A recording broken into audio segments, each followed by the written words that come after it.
pastor Pedro estava de saída, né? A irmã Luciana, minha esposa, ela não pôde vir por motivo de trabalho.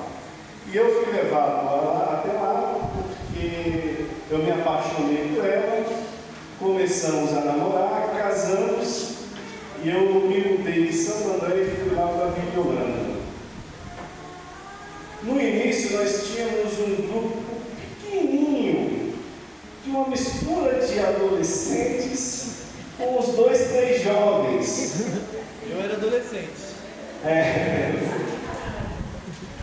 Eu acho que você não estava indo para essa fase. Não, você não estava, chega depois. E nós tínhamos, e chegamos na igreja, uma visão de apenas congregar e acabamos nos tornando líder da mocidade. E eu sinto a falta aqui da Priscila, Camila. Não vieram. Thalita, Priscila e Camila. Olha, chovesse ou fazia sol. O mundo podia acabar, mas Priscila, Thalita e Camila estavam na igreja. Havia racha na igreja, havia 20 para um lado, 30 para o outro, 50 para o outro, mas Thalita, Priscila e Camila estavam ali. Está lá até hoje. Só Priscila mesmo.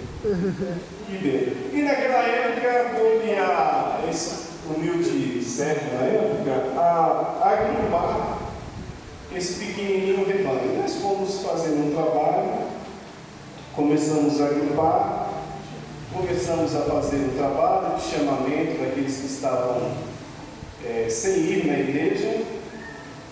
E assim nasceu o grupo Shekinah. Se não me engano, fui eu que estava pensando nisso hoje. Acho que foi eu que coloquei esse nome, não foi, irmãos? Eu acho que foi eu. A Elda deve saber. Era um nome que eu gostava muito. A palavra Shekinah eu gostava muito na época, que estava em auge, né? Os pregadores chegavam nos púlpitos e diziam, né? Quando citavam aquela passagem de Isaías entrando no templo, né? E eles diziam que a Shekinah de Deus desceu sobre o templo. Eu achava maravilhoso, não sabia nem o que era, mas sabia que Shekinah era coisa boa, né? Era a glória de Deus que estava chegando em algum lugar. Então, era coisa boa, né? Vieram muitos desafios, mas nós fomos vencendo um a um. Fomos trazendo alguns jovens que estavam desgarrados, fomos montando um pequeno grupo, apanhamos das irmãs do ciclo de oração, apanhamos dos obreiros, mas fomos lá, né? Quando a gente abria a boca, a glória de Deus descia. Bons tempos, né, Léo? Me lembro de uma ocasião que eu fui chamado. Aí você já estava. Eu fui chamado pelos irmãos que não concordavam com algumas coisas que tinha na mocidade. Você entendeu isso? Eles juntaram, e eu era o líder, né? Então me chamaram de canto. Só, imagina, o líder de mocidade. Aí tinha pastor, presbítero, outro presbítero e diácono. E eu no meio deles. Não, e você tem que fazer isso, e você tem que fazer aquilo. Eu olhei para eles assim e falei, olha, me lembro como se fosse hoje. Perdi até a amizade de um por algum tempo. Não vou dizer que foi o pai da rotina, não foi. Por uns 3, 4 meses ele não olhou na minha cara. Depois nós se tornamos grandes amigos. Mas eu disse, não, eu não vou desistir da mocidade. E você pode ter certeza que quando nós cantarmos nessa igreja, Deus vai nos honrar. No culto seguinte, irmãos, nós fomos chamados para cantar. E aí é que vimos a diferença do salmo que eu trouxe só para a meditação aqui, que é o Salmo 133. Porque aonde a união está, irmão, Deus está no meio. A Bíblia diz que Deus habita no meio dos louvores, mas Ele também habita no meio da união. Aleluia! Você pode ter certeza, um grupo unido e com o propósito de Deus estar no meio desse grupo, você pode ter certeza que você vencerá qualquer barreira. Uma família unida, com Deus presente no meio dela, vencerá qualquer barreira. E o nosso grupo foi vencendo barreiras. Eu tinha um discurso muito grande, mas eu vi que ele está ficando pequeno, porque ao contemplar alguns rostos aqui, a gente fica, sabe, um túnel do tempo. Um túnel do tempo. Eu voltei 20, quanto que dá isso? Em 1990, nós estejamos velhos. Dá 25. Há 25 anos atrás. Eu já era casado, então eu já era um pouquinho velho. Mas hoje eu sou novo, porque eu renovei as minhas forças. E depois dessa reunião de obreiro, nós fizemos uma festividade que foi a festividade que foi a minha despedida. Aí, o pastor José Cecílio, grande homem de Deus, a igreja que conhece, o pastor conhece, né? Ai, não ganha, gente, vocês são privilegiados, vocês não sabem. Cuidem daquele homem, cuidem dele como se você estivesse tratando de ouro. Aquele homem é maravilhoso, um dos maiores pastores que eu tive na minha vida. Um dos maiores pastores que eu tive na minha vida. Não tenho medo de errar. Um dos maiores pastores que eu tive. E a pastora Dita. Porque não existe José Cecílio sem pastora Dita. Não existe.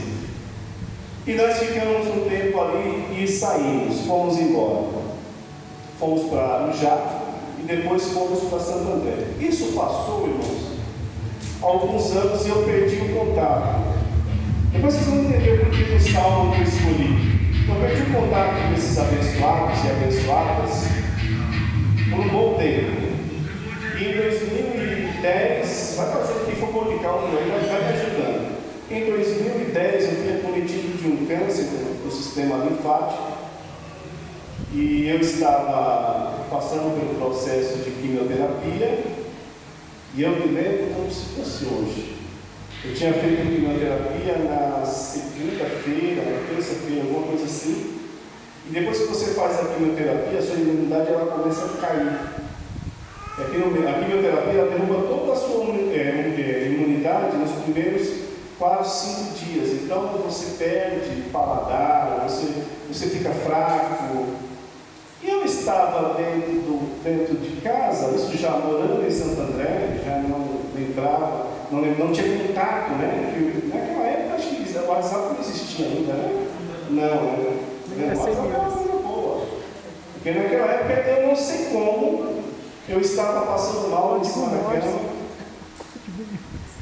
E eu olhei, começou um movimento de carro na frente da minha casa, e 1, e 2, 3 carros. Uma bagunça, que esse pessoal nem para dentro. Essa galera do Chequinete são bagunceiros. E começou uma bagunça, eu saí com raiva. Eu falei essa coisa que eu fui na janela com raiva. E são esse povo? Quando eu olhei na janela, olhei, minha esposa estava lavando louça lá, assim. Falei, esposa, você não vai acreditar. E ela disse, o quê? Eu acho que o pessoal de Vila Holanda está aqui. Olha que eles descobriram que a gente mora aqui em Santa Cruz. Eles descobriram minha época, não era que nem hoje, é fácil você descobrir. Hoje, você dá um Google, né? Você descobre, você rastreia. Mas naquela época ainda estava engateando essas coisas. E de repente me entra pastor Jacici, Bandita, André, Fabinho, Sula, Solino, e foi chegando, e acabou as cadeiras, e sentando no chão, e a preocupação, né? Eu estava falando pelo INSS, então a grana estava curta, e eu não sabia se ia dar conta, porque tem tantas bocas, né? Mas Deus multiplicou a comida naquele dia, e todos se saciaram, e aquilo foi uma coisa tão eu não tenho palavras para explicar, porque, cara, você tenta imaginar você numa situação que eu estava, você com câncer, numa cama, numa semana não legal, porque você tinha acabado de fazer quimioterapia, estava bonito, porque estava bem careca, não tinha pelo nenhum no corpo, estava uma coisa linda, parecendo aquele cara, aquele careca da família Adams, tinha o Chico, né? Eu estava igual aquele cidadão ali. De repente me vem esse pessoal e me entra dentro da casa. Você não sabe a felicidade, a alegria que foi quando esses irmãos entraram dentro de casa, sabe? Você vê que assim, que aquela família que você construiu não era muito recente na época, mas assim, você tinha perdido, achava que tinha perdido o contato, chegar assim de repente, e aquela foi uma tarde maravilhosa para mim, muito maravilhosa. Eu vi que o reino de Deus é maravilhoso. Aonde o reino de Deus está, como disse o nosso Fabinho aqui, as pessoas com o sentimento do reino de Deus, elas se movem, e ao se moverem, elas vão para ajudar um, para ajudar a outro, para consolar um, para consolar a outro, e para se alegrar também entre irmãos. Depois disso, passados-se mais 10 anos, parece que a nossa história é de 10 em 10 anos, passado mais 10 anos, nos encontramos de novo, e hoje estamos aqui, nos alegrando. Não conseguimos reunir todos, mas vamos conseguir, numa data muito breve. Mas o mais importante é que esses que estão aqui, juntamente com essa igreja, estamos aqui para louvar, engrandecer, bendizer aquele que é santo, que é poderoso, que está acima de